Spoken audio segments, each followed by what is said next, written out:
नमस्कार, सगरमाथा प्राइम समाचारमा स्वागत छ। म जयन्ती पुरासैनी। सबैभन्दा पहिले मुख्य समाचार। जसपाको आधिकारिकता उपेन्द्र यादव पक्षले पाउने निर्वाचन आयोगको निर्णय।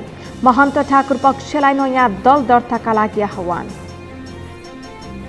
नेकपा एमाले भित्रको विवाद एक साताभित्र टुङ्गो लाग्ने प्रवक्ता गेवालीको दाबी।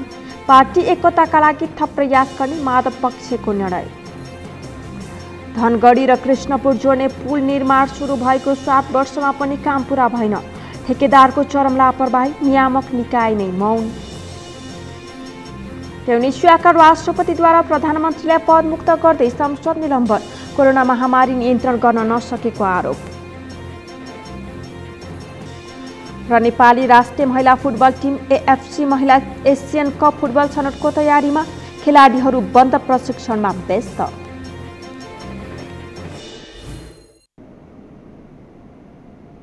सगरमाथा प्राइम समाचार अब विस्तारमा। निर्वाचन आयोगले जनता समाजवादी पार्टीको आधिकारिकता उपेन्द्र यादव समूहलाई दिने निर्णय गरेको छ। आधिकारिकताको विवाद निर्वाचन आयोगमा पुगेपछि आज भएको शनाखतमा जसपाको उपेन्द्र यादव समूहमा 34 जना र महन्त ठाकुरको पक्षमा भने 16 जना कार्यकारिणी सदस्यले शनाखत गरेका छन्। अमृतराज काफ्लेको रिपोर्ट। निर्वाचन आयोगले जनता समाजवादी पार्टीको आधिकारिकता उपेन्द्र यादव पक्षले पाउने निर्णय सुनाएको छ। सोमबार भएको आधिकारिकता बारेको शनाखतका क्रममा यादव समूहसँग 34 र महन्त ठाकुरको पक्षमा 16 कार्यकारिणी समिति सदस्यले शनाखत गरेका थिए। बहुमत कार्यकारिणी समिति सदस्य यादव पक्षमा रहेकाले आधिकारिकता समेत उसैले पाउने आयोगको निर्णय छ। जनता समाजवादी पार्टी दलको सम्बन्धमा आयोगमा आज इजलासले फैसला गरेको छ र उक्त इजलासले गरेको फैसला अनुसार जनता समाजवादी पार्टीको केन्द्रीय कार्यकारिणी समितिको सदस्यहरूमध्ये बहुमत सदस्यहरूको समर्थन रहेको उपेन्द्र यादव पक्षको समूहले आधिकारिकता अथवा मान्यता पाउने इजलासले ठहर गरेको छ। निर्वाचन आयोगले सोमबार हेड काउन्टका लागि जसपाका 51 जना कार्यकारिणी समिति सदस्यहरूलाई शनाखतका लागि कार्यालयमा बोलाएको थियो, जसमा बहुमत सदस्यले यादवलाई साथ दिएका छन्। निलम्बित सांसद तथा कार्यकारिणी सदस्य समेत रहेका रेशम चौधरी भने तटस्थ बसेका छन्। आयोगमा शनाखतपछि जसपा अध्यक्ष उपेन्द्र यादवले अर्का अध्यक्ष महन्त ठाकुरले आत्मालोचना गरेर आए पार्टीमा ठाउँ दिने बताएका छन्। जसपा नेता राजेन्द्र महतोले निर्वाचन आयोगले पार्टी फुटाउने काम गरेको आरोप लगाए। प्राविधिक विभाजनबाट आफूलाई कुनै असर नगर्ने उनको भनाइ छ। आफूका लागि केपी ओली र शेरबहादुर देउवा दुवै बराबर रहेको समेत अध्यक्ष महन्तको भनाइ छ। निर्वाचन आयोगले जसपाको आधिकारिकता उपेन्द्र यादव समूहलाई दिने निर्णय गरेको भए पनि महन्त ठाकुर पक्षलाई भने नयाँ दल दर्ताका लागि आह्वान समेत गरेको छ।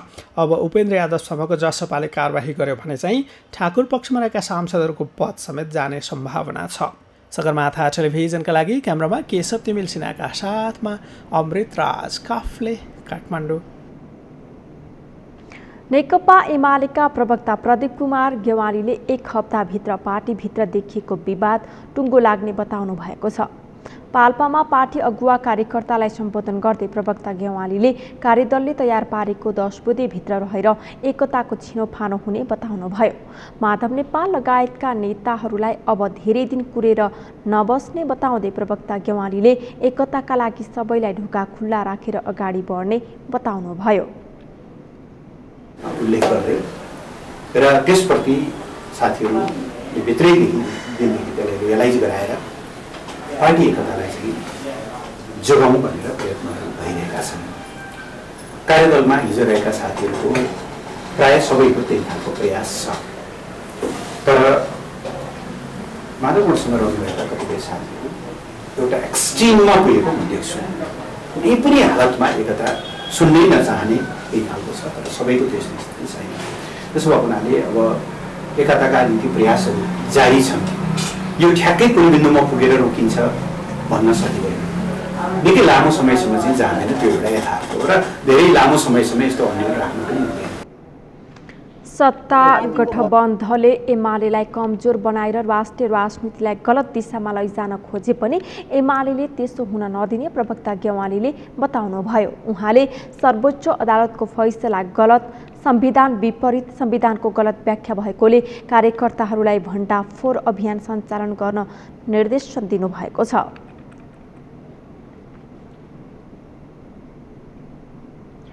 नेकपा एमालेको माधव नेपाल पक्षले पार्टी एकताका लागि थप प्रयास गर्ने निष्कर्ष निकालेको छ। एकताका लागि भइरहेका सबै प्रयासहरू सकारात्मक रहेको ठहर गर्दै टुङ्गोमा पुर्याउन थप प्रयास गर्ने निर्णय नेपाल पक्षीय स्थायी समितिले गरेको छ। एक रिपोर्ट। माधव नेपाल पक्षीय नेताहरूको आइतबार र सोमबार काठमाडौँको बुद्धनगर स्थित क्वालिटी बैंकेटमा बसेको स्थायी समितिको बैठकले पार्टी एकताका लागि भइरहेका प्रयासहरू सकारात्मक रहेको उल्लेख गर्दै त्यसलाई टुङ्गोमा पुर्याउन थप प्रयास गर्नुपर्नेमा जोड दिएको हो। बैठकले पार्टी एकताका लागि भइरहेको प्रयासलाई बिथोलिने गरी अभिव्यक्ति नदिन पार्टीका अध्यक्ष केपी शर्मा ओली र वरिष्ठ नेता नेपाललाई आग्रह समेत गरेका छन्। मूल छलफल चाहिँ पार्टीको एकताको सम्बन्धमा भयो। अहिलेसम्म देखिएका अहिलेसम्म जे एकताको लागि प्रयासहरू भइरहेछन् ती प्रयासहरू धेरै हदसम्म सकारात्मक भएको र ती सकारात्मक प्रयासहरूलाई अब छिटो नै टुङ्गोमा पुर्याउनु पर्ने, त्यसलाई टुङ्गोमा पुर्याउनुको लागि अब थप प्रयत्नहरू गरौँ भन्ने कुरा भएर सबैको सहमति के भने एकतामा जोड दिएर जानुपर्छ भन्ने कुरामा सबैको सहमति। बैठकले अध्यक्ष ओली र वरिष्ठ नेता नेपालबीच छिट्टै भेट हुने विश्वास पनि व्यक्त गरेको छ।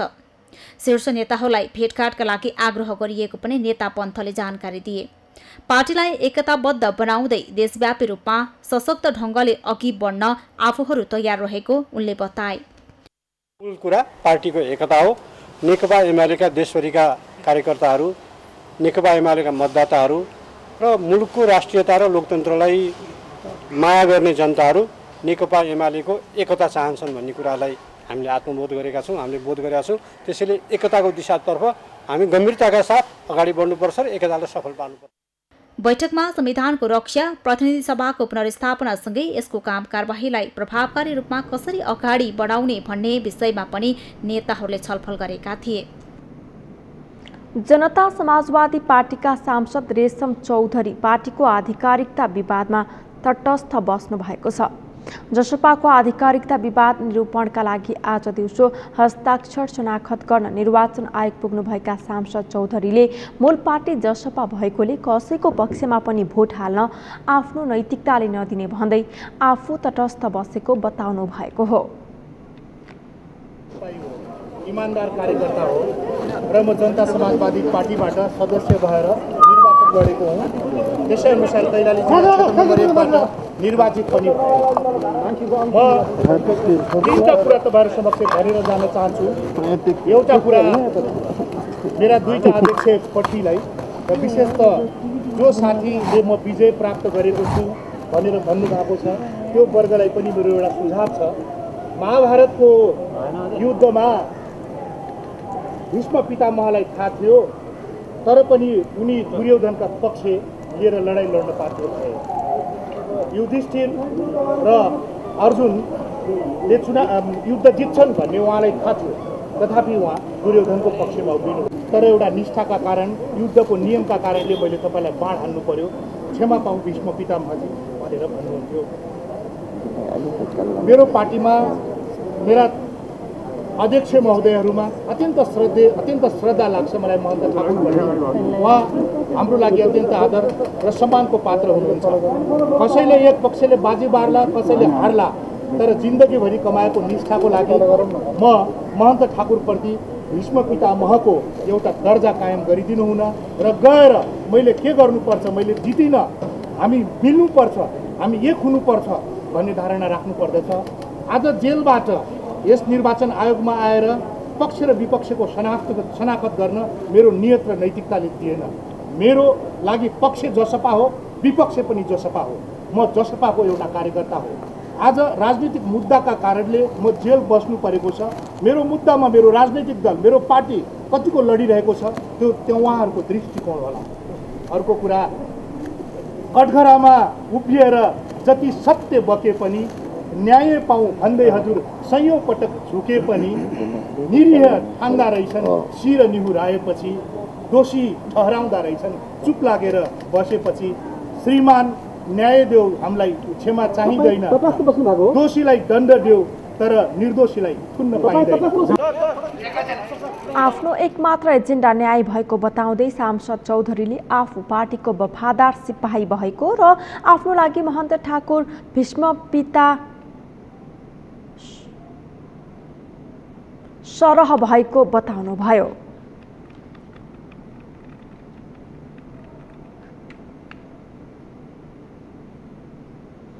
कांग्रेसको आसन्न महाधिवेशनको मिति नजिकै गर्दा केन्द्रीय कार्यालय सानेपामा भने दर्जनौं समूह विरोधमा छन्।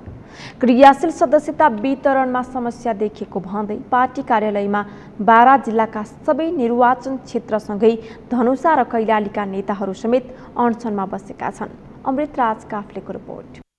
कांग्रेसको आगामी महाधिवेशनको कार्यतालिका अनुसार मंगलबार वडा अधिवेशन गर्नुपर्ने थियो, तर कोरोना महामारी र क्रियाशील सदस्यता विवाद समाधान नभएका कारण मंगलबारबाट हुने भनिएको कांग्रेसको वडा अधिवेशन स्थगित गर्ने निर्णय यसअघि गरिसकिएको छ। क्रियाशील सदस्यता छानबिन समितिले मंगलबार बिहान सभापति शेरबहादुर देउवालाई सदस्यताको विवरण सहितको प्रतिवेदन बुझाउने तयारी समेत थालेको छ। तर कांग्रेस पार्टी कार्यालयमा भने पूर्व सांसददेखि तल्ला तहका कार्यकर्ताहरू समेत अनसनमा बसिरहेका छन्। केन्द्रबाट जुन चाहिँ नि विधिसम्मत तरिकाबाट क्रियाशील सदस्यता बनाउनु पर्ने भनेर चाहिँ क्रियाशील सदस्यता वितरण गरियो, तर त्यहाँ वितरण गर्दा वडा सभापतिले र केही व्यक्तिका पृष्ठपोषकहरूले नेपाली कांग्रेसका कार्यकर्ता अन्य कार्यकर्ताहरूको मानमर्दन गर्ने गरी एकलप्टे रूपमा आफू मात्रै जित्ने गरेर वितरण गर्यो। नेपाली कांग्रेस क्षेत्र नम्बर 1 टिकापुर वार्ड नम्बर 1 मा 581 वटा क्रियाशील सदस्यता फारम अवैधानिक रूपमा यहाँ चाहिँ प्रविष्ट गर्ने प्रयास गरिरहेछ।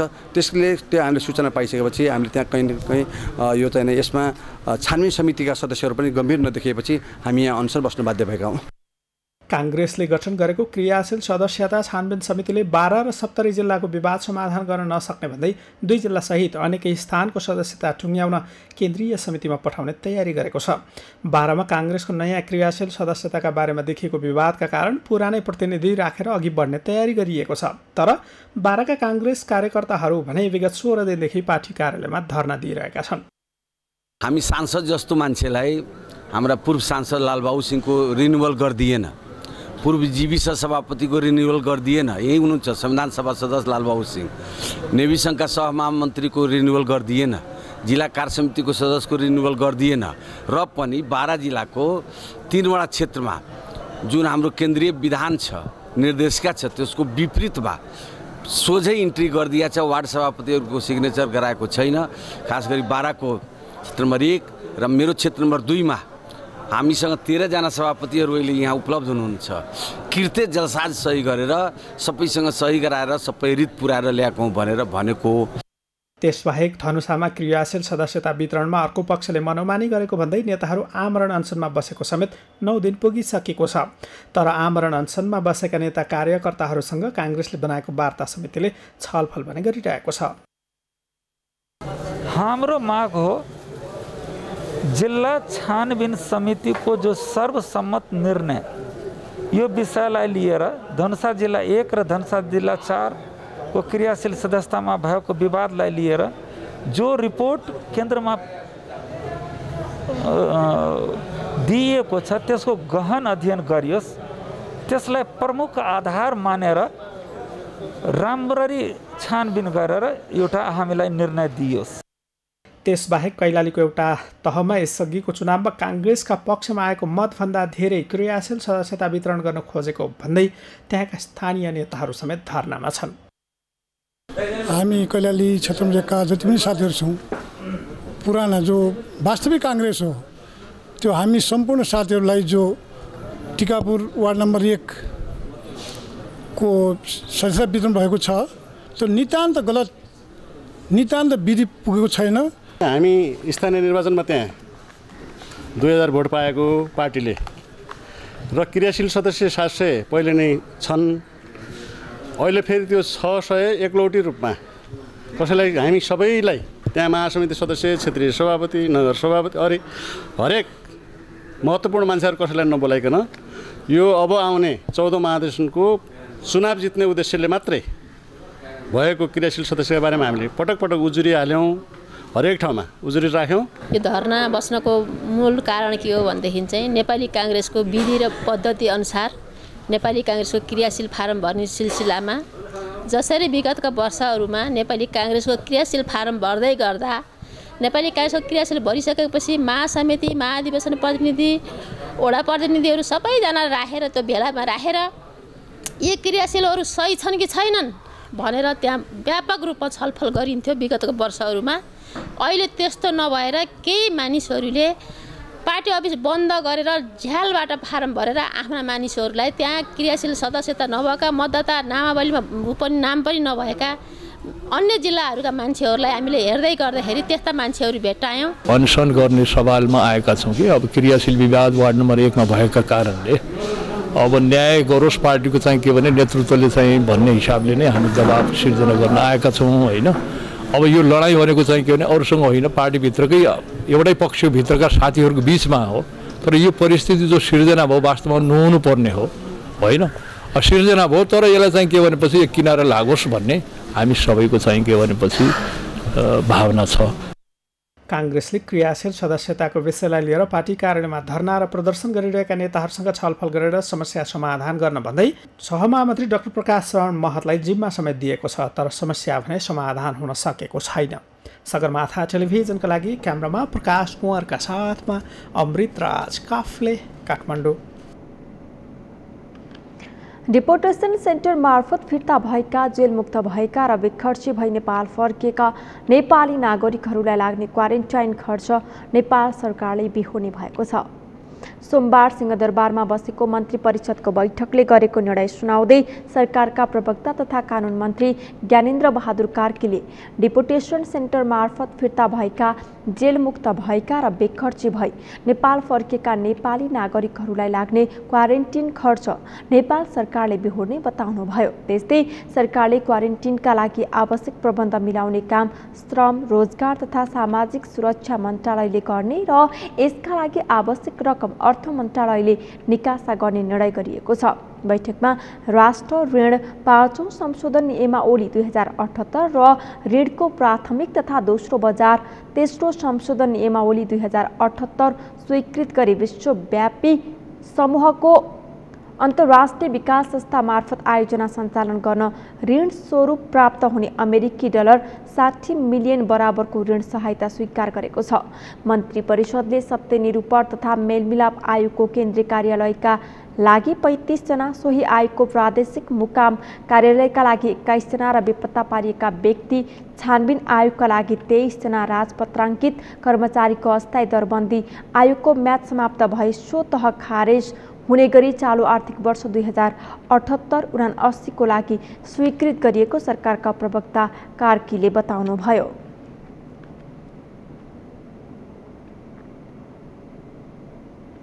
प्रतिनिधि सभाका सांसदहरूले कोरोना र बाढी पहिरो पीडितहरूका लागि गाँस र बाँसको तत्काल व्यवस्था गर्न सरकारसँग माग गरेका छन्। संघीय संसद प्रतिनिधि सभा अन्तर्गतको महिला तथा सामाजिक समितिको सोमबारको बैठकमा सहभागी सांसदहरूले यस्तो माग गरेका हुन्। एक रिपोर्ट। संघीय संसद प्रतिनिधि सभा अन्तर्गतको महिला तथा सामाजिक समितिको सोमबारको बैठकमा सहभागी नेपाली कांग्रेसकी सांसद सुवर्ण ज्वारासनले कोरोना र बाढी पहिरो पीडितहरू भोकभोकै मर्ने अवस्था आएको उल्लेख गर्दै उनीहरूका लागि आवश्यक गाँस र बाँसको व्यवस्था तत्काल गर्न सरकारसँग माग गरिन्।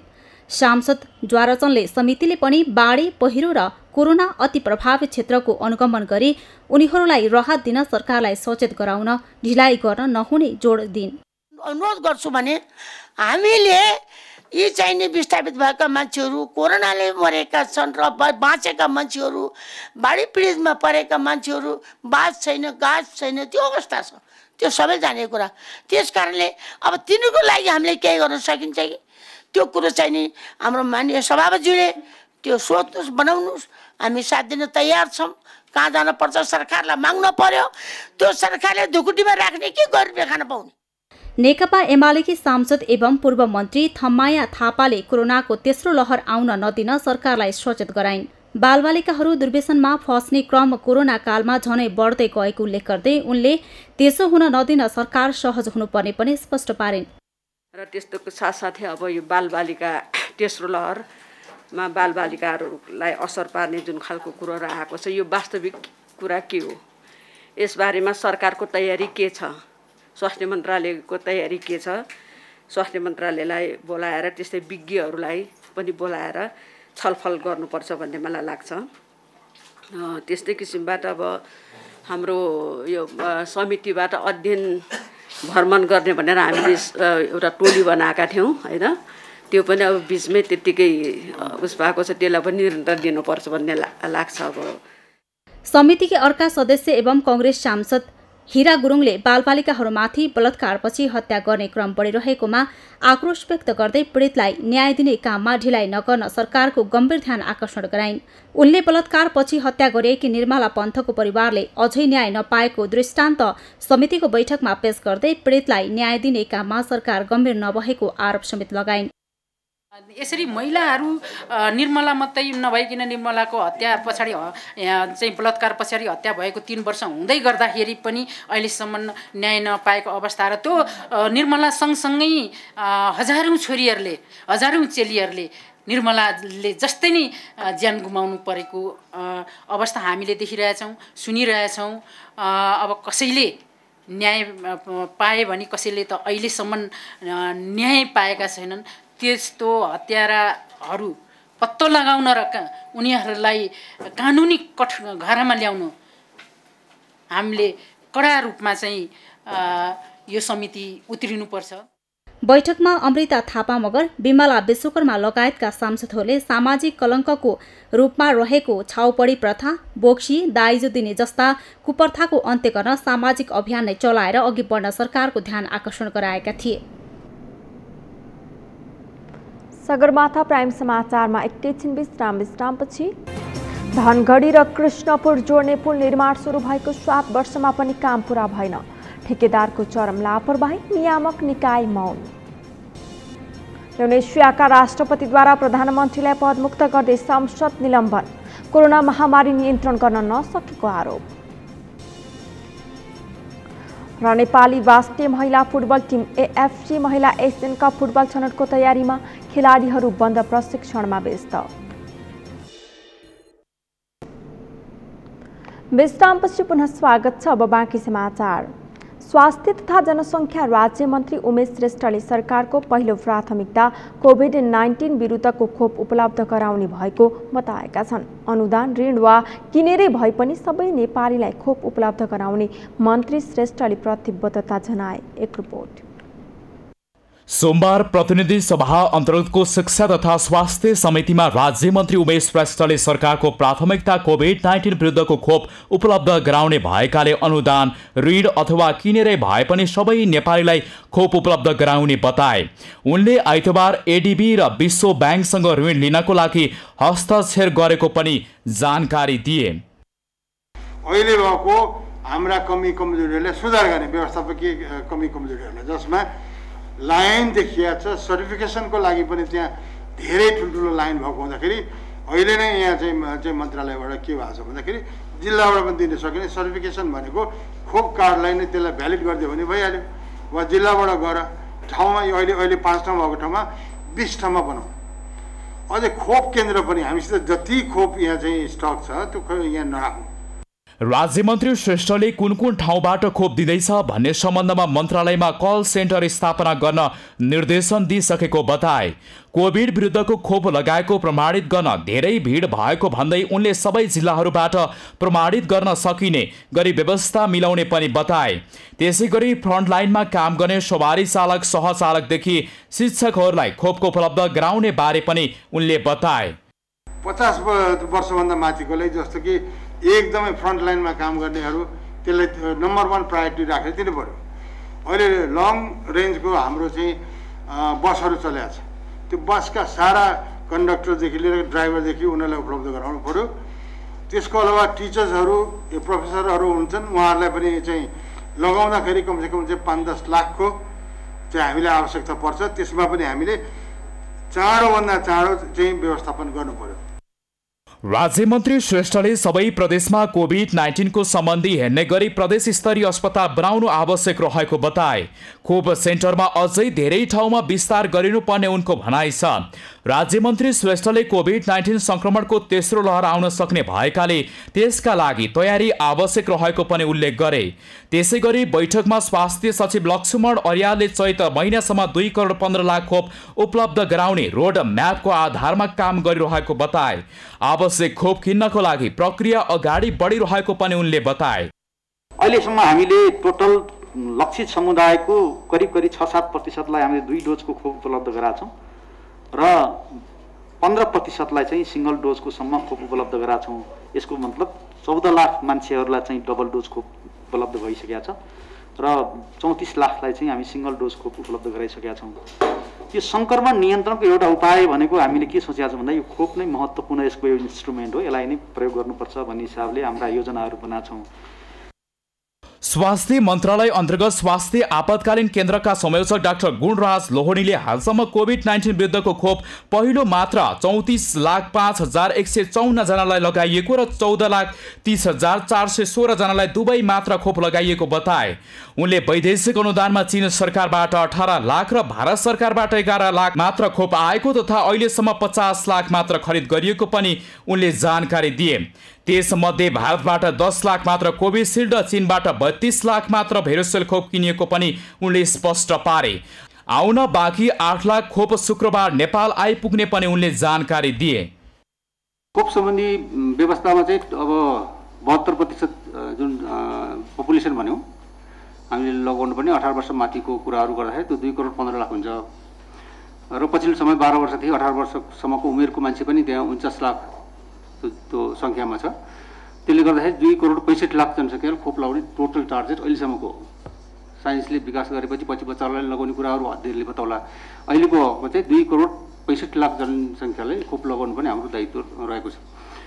डाक्टर लोहनीले असोज मसान्तभित्र थप 1 करोड 5,48,000 मात्र खोप कोभ्याक्स सुविधा अन्तर्गत वैदेशिक अनुदान र खरिद मार्फत नेपाल आउने पनि जानकारी दिए। ऊर्जा, जलस्रोत तथा सिंचाई मन्त्री पम्फा भुषालले गरिबीको रेखामुनि रहेका जनतालाई निःशुल्क विद्युत उपलब्ध गराउने बताएकी छिन्। विद्युत महसुल सस्तो बनाउनेदेखि निजी क्षेत्रसँग सहकारी गरी विद्युत उत्पादन वृद्धि गर्ने योजना पनि प्रस्तुत गरिन्। एक रिपोर्ट। सोमबार सिंहदरबार स्थित आफ्नै कार्यकक्षमा पत्रकार सम्मेलन गरी मन्त्री भुषालले गरिबीको रेखामुनि रहेका जनतालाई निःशुल्क विद्युत दिनुपर्छ भनेर आफूले गृह कार्य गरिसकेको जानकारी दिन्। मन्त्री भुषालले गरिबीमा रहेका जनतालाई निःशुल्क विद्युत दिने अवधारणा अघि सारे पनि निर्णय भने भइ नसकेको स्पष्ट पारिन्। मन्त्री भुषालले विद्युत महसुल सस्तो बनाउने योजना पनि अघि सारिन्। आर्थिक क्षेत्रको विकासमा लाग्ने उद्योग, कलकारखाना, व्यवसायका लागि पनि विद्युत महसुल सस्तो गरेर जान उपयुक्त हुने उनको भनाइ थियो। म एउटा प्रतिनिधि सभाको सदस्य हुनुको कारण मैले गत वर्षको बजेटमाथि कमेन्टमा पनि यो कुरा उठाएको थिएँ। मैले सोचेर बुझेर मेरो एकदम अन्तर्मनबाट लागेको कुराले जति बढी भयो त्यति सस्तो हुनुपर्ने, हाम्रो त अलिकति बढी भयो अर्को रेट बढ्छ जस्तो जुन ढङ्गको स्थिति छ। सायद यसलाई हामीले सम्बोधन हल गर्नुपर्छ। एकातिर विद्युत अब उता बढी भयो अब खेर जाँदैछ भन्ने, तर एकातिर फेरि हामीले जनतालाई सहुलियत दिन नसक्ने स्थितिको पनि हामीले समाधान गर्नुपर्छ भन्ने लाग्छ एउटा। र फेरि सँगसँगै उद्योग, कलकारखाना, व्यवसाय पनि त फेरि हाम्रै स्टेक होल्डरहरू आर्थिक विकासको क्षेत्रमा लाग्ने उहाँहरूलाई समेत हुने गरेर। मन्त्री भुषालले विद्युत उत्पादन बढाउन निजी क्षेत्रसँग सहकार्य गरेर अघि बढ्ने बताइन्। त्यसैगरी उनले ट्रान्समिटर लाइन निर्माणको काममा तीव्रता दिने पनि बताइन्। मन्त्री भुषालले कृषि योग्य सबै जमिनमा सिँचाइको व्यवस्था गर्ने प्रतिबद्धता पनि व्यक्त गरिन्। मुलुकको उत्पादन र उत्पादकत्व वृद्धिका लागि कृषि योग्य जमिनमा सिँचाइको व्यवस्था गर्नुको विकल्प नरहेको उनले बताइन्। मन्त्री भुषालले संविधानमै मौलिक हकको रूपमा रहेको शिक्षा, स्वास्थ्य, विद्युत, खानेपानी लगायतका आधारभूत वस्तुको सहज र सस्तो ढङ्गले जनतालाई उपलब्ध गराउन सरकारले जोड दिने सोच बनाएको स्पष्ट पारिन्। कृषिमा सिँचाइको सुविधा पुर्याउँदा मात्रै पनि एउटा ठुलो चेन्ज आउँछ भन्ने मलाई विश्वास छ। त्यसैले सिँचाइमा एकातिर विद्युतको खपत बढ्छ, अर्कोतिर डिजेल पेट्रोलका पम्पसेटहरू मोटरहरू हामीले चलाउनु पर्दैन, हामीले त्यसलाई विस्थापित गर्न सक्छौँ। खाद्यान्न तरकारी फलफुलको आयातलाई विस्थापित गर्न सक्छौँ र देशैभित्र हाम्रो युवा शक्ति नेपालको जनशक्तिलाई रोजगार दिन सक्छौँ। यति कुरा गर्न सक्यो भने यो अरू धेरै मन्त्रालयले धेरै चिज गर्नुपर्ने छ र अल टोटलमा समग्र सरकारको नीति योजना कार्यक्रमले गर्ने हो। तर यति बेला मेरो जिम्मामा आएको मन्त्रालयले मैले गर्ने मतलब मुख्य काम चाहिँ मैले यसलाई बनाएको छु। मन्त्री भुसालले जलविद्युत आयोजना प्रभावित क्षेत्रमा देखिएको जग्गाको मुआब्जा लगायतका समस्या समाधान गर्न आफूले सम्बन्धित निकायलाई निर्देशन दिइसकेको जानकारी समेत दिइन्। जलविद्युत आयोजनाहरू जग्गाको मुआब्जाका कारण अघि बढ्न नसकेको अवस्थाको अन्त्य गर्न आफू लागि पर्ने उनले बताइन्। धनगढी उपमहानगरपालिकाको वडा नम्बर 3 चटकपुरदेखि कञ्चनपुरको कृष्णपुर नगरपालिकाका वडा नम्बर 9 राजघाट जोड्ने पक्की पुलको निर्माण सुरु भएको 7 वर्ष पुरा भएको छ, तर पुल भने अझै अधुरो छ। कैलालीबाट दिनेश विष्टको रिपोर्ट। कैलालीको धनगढी उपमहानगरपालिका र कञ्चनपुरको कृष्णपुर नगरपालिका जोड्नका लागि 7 वर्ष अघि पुल निर्माण गर्न ठेक्का सम्झौता भएको थियो। तत्कालीन भौतिक पूर्वाधार तथा यातायात मन्त्री रमेश लेखकले पुलको शिलान्यास गरेका थिए। सडक डिभिजन कार्यालय महेन्द्रनगरले मुहाना नदीमा पर्ने सो पुल निर्माणका लागि 2071 असार 31 गते एलाइट एडभेन्चरसँग ठेक्का सम्झौता गरेको थियो। वर्षौंदेखि पुल निर्माणका लागि समय थपियो, तर पुल निर्माण सकिएन। पुल निर्माणमा ठेकेदारले चरम लापरवाही गर्दै 7 वर्षसम्म सम्पन्न नगरेको भन्दै स्थानीयहरू आक्रोशित छन्। ठेकेदारीको लापरवाहीलाई हेर्दै कर्मचारी र नेताहरू समेत मुख दर्शक बनेको आरोप स्थानीयले लगाएका छन्। 2073 देखि सुरु भएको अहिले आउने 2078 भयो, 8 वर्षको लगभग 8 वर्ष कटिसक्यो। 8 वर्षमा पनि हामीले उपलब्धि भन्ने कुराहरू केही पनि पाएको छैन। अहिले हजुरको यो कस्तो भयो भने चाहिँ ठिक छ, यो ठेका लियो चन्द्रशेखर मल्लज्यूले जुन यो लिएको छ अहिलेसम्मको यो 8 वर्षको अवधिमा उहाँले गर्नुपर्ने कार्यहरू ठिक छ उहाँले गर्यो। यो पुलहरूको यहाँदेखि लिएर यहाँसम्म चाहिँ कति मिटर उठ्छ उहाँले गर्यो। अनि तपाईँको आउने भनेको यो नदी जुन आइरहेछ यहाँदेखि नदी आउँदाखेरि बिचमा जुन यो छ होचोबागबाट नदी पस्यो भने तपाईँको लगभग 200 मिटर या 250 मिटर 250 मिटरको उसमा हाम्रो गाउँ बस्ती छ त्यहाँ नजिकै। यहाँको भोलिको दिन नदीले काटिसकेपछि त्यो नदी जाने हाम्रो त्यहाँ हो। यो त हाम्रो यो पुल बनाएको कुनै औचित्य रहँदैन। धनगढी र कृष्णपुरका स्थानीयको दैनिकीसँग जोडिएको सो पुल निर्माण नहुँदा शास्ति भइरहेको राजघाटका स्थानीय बताउँछन्। स्थानीयका अनुसार नदीमाथि निर्माणाधीन पुलको काम सम्पन्न भए धनगढी राजघाट 10 मिनेटमा आवत-जावत गर्न सकिने अवस्था छ। तर अहिले भने कृष्णपुर राजघाट लगायतका स्थानीयले गुलरिया अत्तरिया हुँदै धनगढी आउनुपर्ने बाध्यता छ। असारको ठेका परेको यो परियोजनामा ठेकेदारले चाहिँ अहिलेसम्म पटक हामीले सोच्दाखेरि ठेकेदारले कुनै वास्ता नगरेर यो गाउँले साझा जनता हुनु भनेर चाहिँ उहाँहरूलाई गाउँलेहरूलाई चाहिँ एकदम हेपचेप गरेर ठेकेदारले चाहिँ एकदम लापरवाही गरेको छ। ठेकेदारले चाहिँ आफ्नो खल्तीबाट लगानी होइन, नेपाल सरकारको लगानी हो। नेपाल सरकारले ठेका दिएको निश्चित अवधिभित्र सिद्ध्याउँछु भनेर यो ठेका म सिद्ध्याउँछु भनेर लिएको ठेकालाई अहिलेसम्म नसिद्ध्याउने कारण के? नेपाल सरकारले पनि उसलाई चाहिँ थ्रेट दिने अवस्था हो। किन अहिलेसम्म के भइरहेछ, किन कहाँनिर के चलखेल मिलिरहेछ? मोहना नदीमा निर्माणाधीन पुलको काम सम्पन्न नहुँदै सोही पुल प्रयोगविहीन हुने अवस्था सिर्जना भएको छ। नदीले राजघाटतर्फको जमिन कटान गरेपछि पुलभन्दा अगाडिबाट नदी बग्ने सम्भावना बढेको छ। 2 दिन अगाडिको वर्षापछि नदीमा आएको बाढीले कृष्णपुर राजघाटतर्फको जमिन कटान गरेको छ। सो भागमा तत्काल तटबन्ध नगरी नदी मानव बस्तीमा पस्ने जोखिम रहेको तथा नदी एकातिर र पुल अर्कोतर्फ हुने सम्भावना रहेको स्थानीय बताउँछन्। 8 वर्षदेखि हामी पुलको प्रतीक्षामा बसेर राति त्यो हस्पिटलहरूको ठुलो हस्पिटलहरूको यहाँबाट देखिन्छ लाइटहरू बलेको। त्यो लाइटहरूको उज्यालो हेरेर हामीले चाहिँ यहाँ मृत्युवरण गर्नुपर्ने हुन्छ। कतिपय अवस्थामा गर्भवती महिलाहरू, वृद्धहरू, बालबालिकाहरू हामी स्वयं आफै पनि बिरामी हुँदाखेरि यो नदीको बहाव अत्यन्तै हुन्छ, तरेर जान सक्दैनौँ। हामी मृत्युलाई पर्खेर त्यो अस्पतालको लाइटलाई हेरेर हामी यहाँ जीवन जिउन बाध्य भइरहेका छौँ। यस्तो परिस्थिति छ, यस्तो विडम्बना छ। हेर्नुहोस्, हामी हाम्रो देशको यो राज्यको चाहिँ हामी नागरिक होइन, राज्यको दायित्व होइन। हामीले चाहिँ सेवा सुविधा पाउनु पर्दैन? हामीलाई कि त हामीले पनि त दिएको आफ्नो खुन पसिना बगाएर जुन हामीले आफ्नो मेहनत गरेर राजस्व सरकारलाई तिरेका छौँ त्यसैबाट तल भत्ता त खाइराख्नु भएको छ नि उहाँहरूले। भनेपछि उहाँहरूले केयर गर्नुपर्छ कि पर्दैन? धनगढीको चटरपुरदेखि राजघाट जोड्ने पुलको लम्बाइ 120 मिटर मात्र रहेको छ। निर्माण कम्पनी एलाइट एडभेन्चरले अहिले निर्माण भइरहेको पुलको दुवैतर्फ 100 मिटर लम्बाइमा ग्रावेल मात्र हाल्ने जनाएको छ। 8 करोड 42 लाखमा निर्माण भइरहेको पुल प्रयोगमा ल्याउनका लागि नदी कटानको जोखिमलाई रोक्नुपर्ने देखिएको छ। सडक डिभिजन कार्यालयले भने पुल निर्माण अन्तिम चरणमा पुगेकाले पुलसँग सम्बन्धित समस्या चाँडै हल हुने जनाएको छ। सगरमाथा टेलिभिजनका लागि कैलालीबाट दिनेश विष्टको रिपोर्ट। पछिल्लो समय नेपालमा कोरोनाको प्रभाव बढ्दै गएको छ। स्वास्थ्य तथा जनसङ्ख्या मन्त्रालयले आज जनाए अनुसार कोरोना संक्रमणबाट पछिल्लो 24 घण्टामा 25 जनाको मृत्यु भएको छ। यो सँगै हालसम्म मृत्यु हुनेको संख्या 9738 पुगेको छ। त्यसैगरी पछिल्लो 24 घण्टामा 3421 जनामा कोरोना संक्रमण पुष्टि भएको छ। पछिल्लो 24 घण्टामा देशभर 12240 आरटीपीसीआर परीक्षण गर्दा 2391 जनामा संक्रमण पुष्टि भएको हो। त्यस्तै 5032 जनाको एन्टिजेन परीक्षण गर्दा 1030 जनामा संक्रमण पुष्टि भएको हो।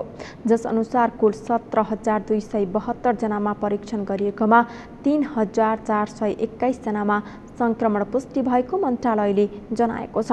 संक्रमितहरूमध्ये मुलुकभरका विभिन्न अस्पतालको आइसियुमा 669 जना र भेन्टिलेटरमा 166 जना उपचाररत रहेका छन्। मन्त्रालयका अनुसार सोमबार देशभरबाट 1686 जना कोरोना संक्रमण मुक्त भएर घर फर्केका छन्। यो सँगै कोरोना जितेर फर्कनेको संख्या 6,45,301 पुगेको छ। निको हुने यो दर 94.5% रहेको छ।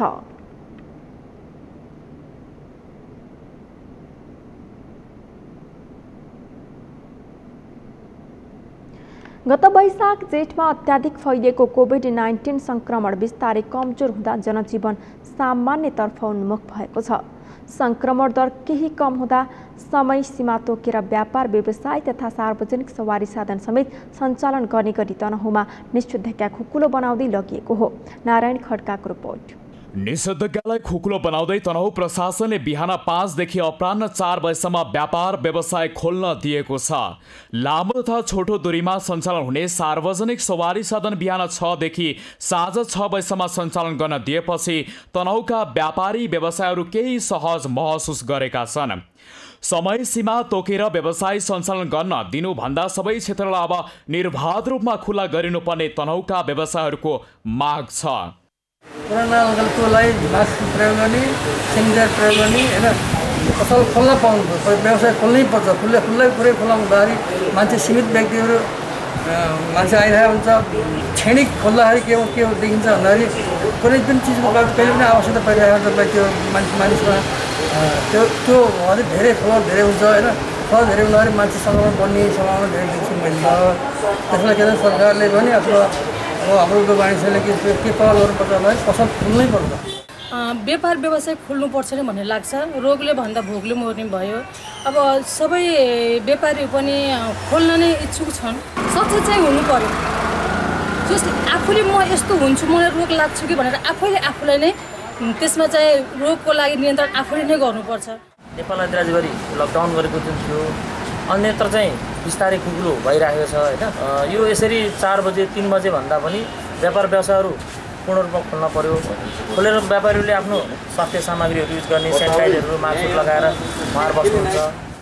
पछिल्लो मापदण्ड अनुसार स्वास्थ्य सुरक्षाको पर्याप्त प्रबन्ध गरेर होटलमा 50% क्षमतासम्म पाहुना राख्न दिएको छ। तर होटल व्यवसायीहरूले आफूहरू मारमा पर्दै आएको बताउन थालेका छन्। व्यवसायीहरूका अनुसार तनहुँमा 3 अर्ब रुपियाँ बराबरको होटल क्षेत्रमा लगानी भएको छ।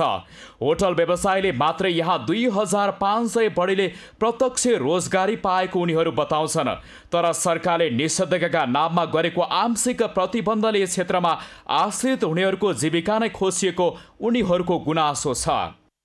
लगभग 3 अर्बको लगानी तनहुँमा मात्रै होटल व्यवसायीले गरेका छन्, जसमा तनहुँ जिल्लामा मात्रै 2500 भन्दा बढी रोजगार हामीले दिएका थियौँ।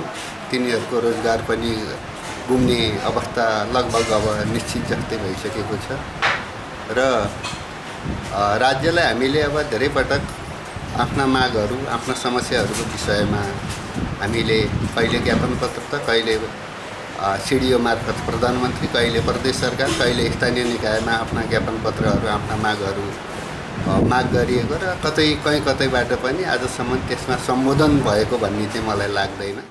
निषेधाज्ञा खुकुलो बनाउँदा जनजीवन सामान्यतर्फ उन्मुख भइरहेको छ, तर पछिल्ला तथ्याङ्कले तनहुमा कोभिड-19 को जोखिम भने कायमै रहेको देखाएको छ।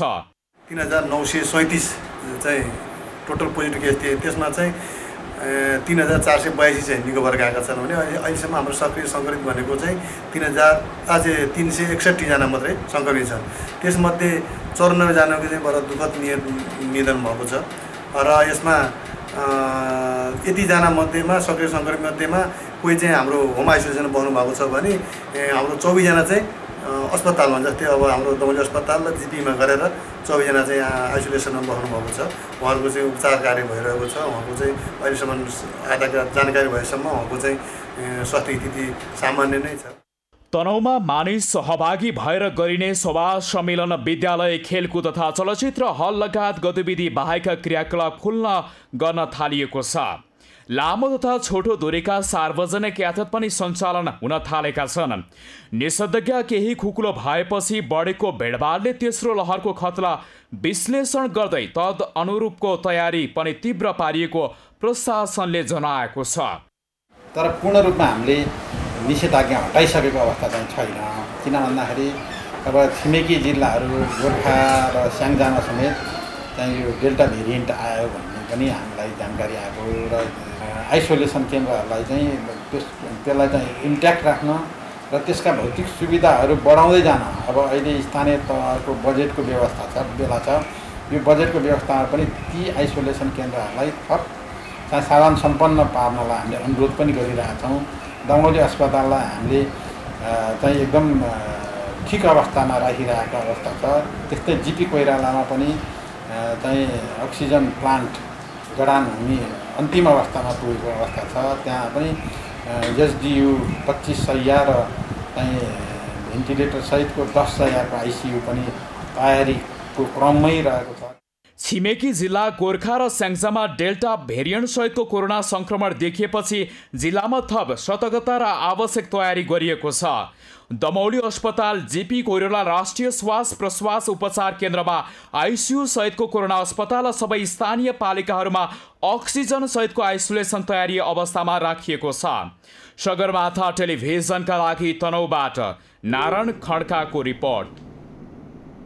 सगरमाथा समाचारमा एकैछिन विश्रामपछि टेनेचुवाका राष्ट्रपतिद्वारा प्रधानमन्त्रीलाई पदमुक्त गर्दै संसद निलम्बन, कोरोना महामारी नियन्त्रण गर्न नसकेको आरोप। र नेपाली राष्ट्रिय महिला फुटबल टिम एएफसी महिला एसियन कप फुटबल छनौटको तयारीमा, खेलाडीहरू बन्द प्रशिक्षणमा व्यस्त। अब पालो खेल समाचारको।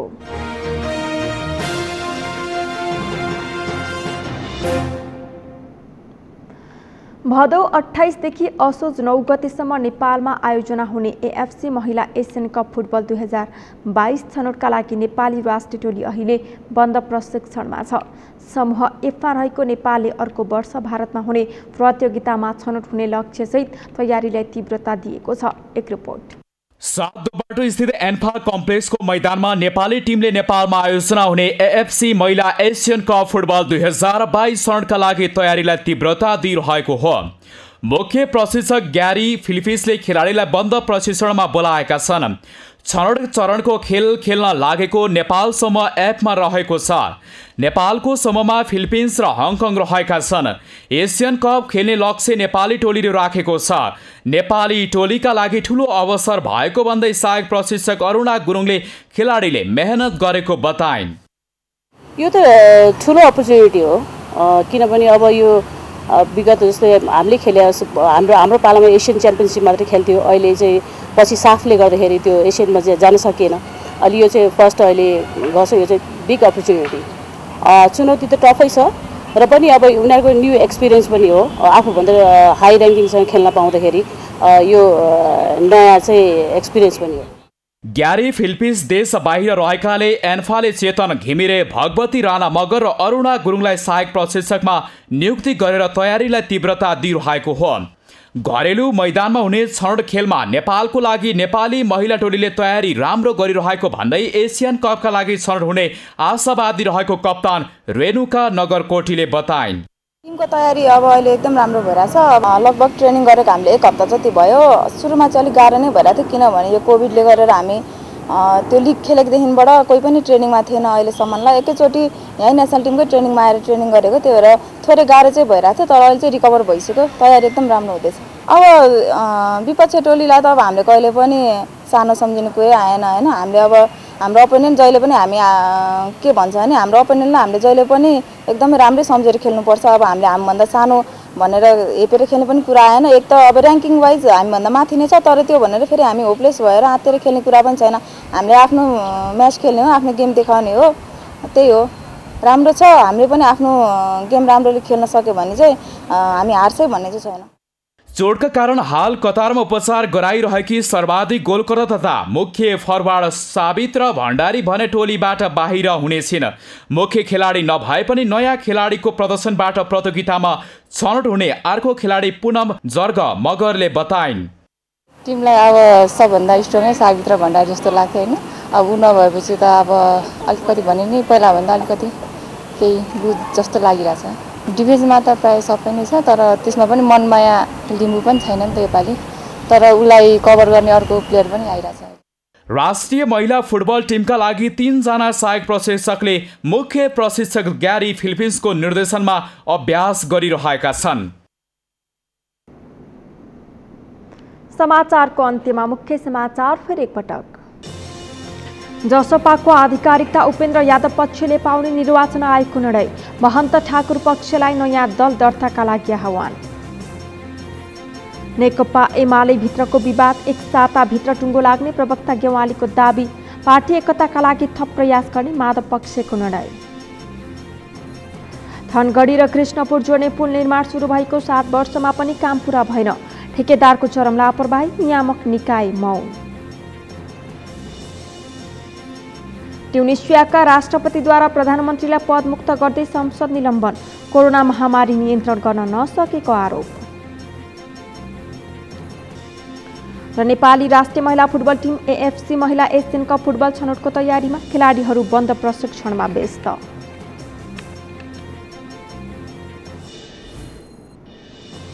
हौस् त सगरमाथा प्राइम समाचार अहिलेलाई सकियो। तपाईँ समाचार बुलेटिनका साथै सगरमाथा टेलिभिजनका सम्पूर्ण कार्यक्रम www.sagarmatha.tv मा पनि पढ्न र हेर्न सक्नुहुनेछ।